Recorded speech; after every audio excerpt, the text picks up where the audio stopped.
గర్వాపసి అని రాజకీయ ప్రేరేపిత ఎజెండాతో ప్రచారాలు చేయడం చూస్తుంటాం గానీ నిజంగా హిందూ మతంలోకి ఇతర మతస్థులు మారడాన్ని మాత్రం అరుదుగానే చూస్తాం కదా. అలాంటి అరుదైన ఘట్టాన్ని ఆంధ్రప్రదేశ్ కి టీటీడీ మాజీ చైర్మన్ భూమన కరుణాకర్ రెడ్డి చూపించారేమో అనిపించింది. ఇదిగో ఈ ఇద్దరు దంపతుల్ని హిందూ మతం స్వీకరించేలాగా ప్రభావితం చేయడమే కాదు, ఇస్లాం విశ్వాసంలో ఉన్న వారిద్దరికి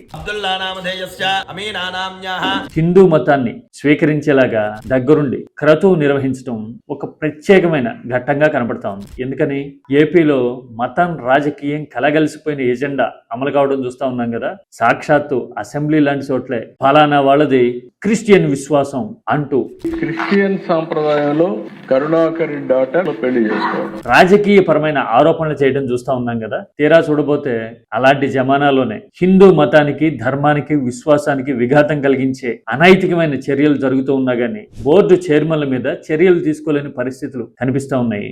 ఇంకో పక్కన హిందూ మతం మీద ఎనలేని విశ్వాసం ఉంది అని చెప్పడమే కాదు, ఆ విశ్వాసాన్ని చేతల్లో చూపుతున్నట్టుగా ఇలా ఇస్లాంలో ఉన్న వాళ్ళని హిందూ మతం స్వీకరించేలాగా భూమన ప్రేరేపించగలగడం, ఆ క్రతువు నిర్వహించడం అనేది ప్రత్యేకమైన ఘట్టమే అనుకోవాలా అన్నట్టు ఇది చూస్తే నాకు ఓ విషయం గుర్తొచ్చింది. అన్యమతస్థులు హిందూ ధర్మ విశ్వాసంలోకి వచ్చేలాగా ప్రోత్సహించేందుకు ప్రత్యేకమైన విధానం ఉండాలని 80 మందో 90 మందో పీఠాధిపతులు, హిందూ ఆధ్యాత్మికవేత్తలతో ప్రత్యేక విధానాన్ని టీటీడీ చైర్మన్ గా భూమనుండగా రూపొందించిన గుర్తు. ఇప్పటికే అదే విధానాన్ని ఆయన కొనసాగిస్తున్నారేమో అనిపించింది. అంటే ఎంత కాంట్రాస్ట్ చూడండి. ఆయన టీటీడీ చైర్మన్ గా లేకపోయినా గానీ హిందూ ధార్మిక విశ్వాసాలను బ్రహ్మాండంగా ఆచరిస్తున్నారు.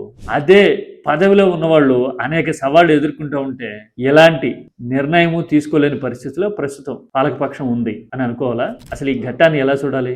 ఒకేసారి అనేక అంశాలని చర్చకు తీసుకొచ్చి ఆలోచనలు రేకెత్తిస్తున్నట్టుగా లేదు ఈ పరిణామం. Any comment?